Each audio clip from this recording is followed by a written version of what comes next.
ঢাকা জাতীয় স্টেডিয়ামে বালক বিভাগে শিরোপা নির্ধারণী লড়াইয়ে মুখোমুখি হয় ময়মনসিংহ ও রংপুর বিভাগ। প্রথমার্ধে মোজাম্মেল হকের গোলে লিড নেয় ময়মনসিংহ। রংপুর বেশ কিছু সুযোগ তৈরি করেও লক্ষ্যভেদে সফল হয়নি। বিরতির পর আক্রমণের ধার বাড়ায় ময়মনসিংহ। ব্যবধান দ্বিগুণ হয় মেহেদী হাসানের গোলে। জয়ের স্বপ্ন দেখা ময়মনসিংহকে হতাশ করে দারুণভাবে ফিরে আসে রংপুর। অধিনায়ক রিয়াদ একাই 2 গোল করে দলকে সমতায় ফেরান। খেলা গড়ায় টাইব্রেকারে। পেনাল্টি শুট আউটে 4-3 ব্যবধানে ম্যাচ জিতে নেয় রংপুর। মেতে ওঠে শিরোপা জয়ের উল্লাসে। 2018 সালে টুর্নামেন্টের প্রথম আসরেও চ্যাম্পিয়ন হয়েছিল রংপুর। অনূর্ধ্ব 17 বালিকা বিভাগে রাজশাহী 3-0 গোলে হারায় ময়মনসিংহকে। জোড়া গোল করেন মৌসুমী, আরেকটি গোল করেন জান্নাতুল। টুর্নামেন্টের সমাপনী দিনে ফাইনাল ম্যাচ উপভোগ করেন ক্রীড়া উপদেষ্টা আসিফ মাহমুদ সজীব ভুঁইয়া।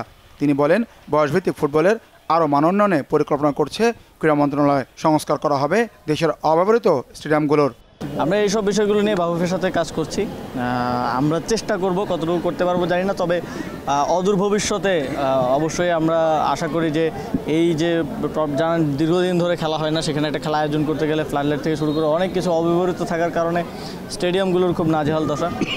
তো যখন আমরা খেলা আয়োজন করার উদ্যোগ নিব তখনই আসলে কী কী প্রবলেম আছে, কী কী সলভ করতে হবে সেটা আমাদের নজরে আসবে এবং সে অনুযায়ী আমরা দ্রুত কাজ করে অদূর ভবিষ্যতেই আপনারা দেখতে পাবেন যে যে অঞ্চলগুলোতে আসলে ক্রিকেট এবং ইন্টারন্যাশনাল ক্রিকেট এবং ফুটবল ছিল না, উত্তরবঙ্গে এবং দক্ষিণবঙ্গে বিশেষ করে, সেই অঞ্চলগুলোতে আমরা পৌঁছে দেব।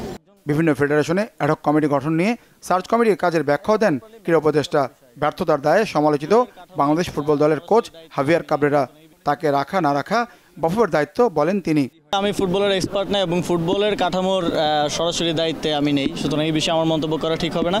এই বিষয়ে সিদ্ধান্তটা বাফুফেকেই নিতে হবে। সার্চ কমিটিটা মূলত ফেডারেশনগুলো পুনর্গঠনের কাজ সম্পন্ন করেছেন। যেই কনস্টিটিউশনাল রিফর্ম, কাঠামোগত সংস্কারের যে কথাটা বলেছিলাম, সেটার জন্য একটু ভিন্ন ফরম্যাটে একটা সংস্কারের জন্য একটা কমিটি করে দিচ্ছি। আমরা আশা করছি 1 মাসের মধ্যেই এই কমিটি রিপোর্ট দেবে এবং সে অনুযায়ী আমরা সংস্কার কাজগুলো।